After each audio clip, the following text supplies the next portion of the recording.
What's up, Cisco heads? It's your boy, the Rasta Geek, here for another one. And on this one, I thought I'd throw on my good selves, you know what I'm saying, and just talk my way through this video. But no, seriously, on a serious note, I am here today to discuss the third step in the troubleshooting process. And this is from the Cisco Network Professional Troubleshooting Gurus of the words. It's from those guys, all right? So the number three step, mind you, we covered define the problem. We covered gather information. Your number three step is going to be to propose a hypothesis, okay? And it's kind of fall off for your number two step, to gather information part. So when you're gathering information, you're coming up with possible causes of the issue, right? I'm gonna give you an example. Let's say we have a port or we have a user who cannot obtain an IP address, right? And we're going through our gathering information part, right? So from that part, we're coming up with different reasons based upon what we see on why the specific user cannot obtain an IP address, right? So boom. So we're going to say first, we're going to check the switch port. We're going to see if the switch port is active.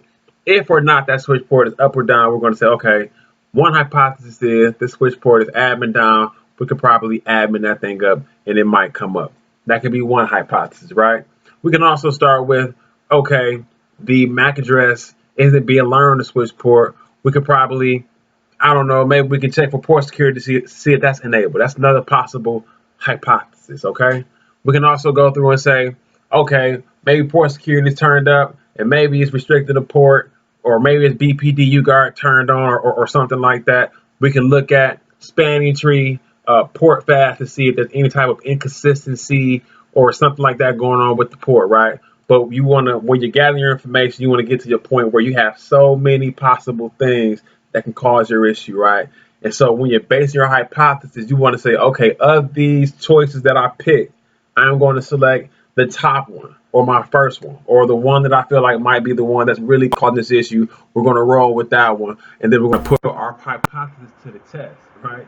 And that's basically your third step of troubleshooting. So you got define the problem, right? A clear definition of the problem, not no flaky, um, uh, kind of vague. We want something very specific to what the problem is. You want to define the problem, gather your information, propose a hypothesis. All right. Again, it's define the problem, gather information, propose a hypothesis. All right. Any questions? Please comment below. Please like the video.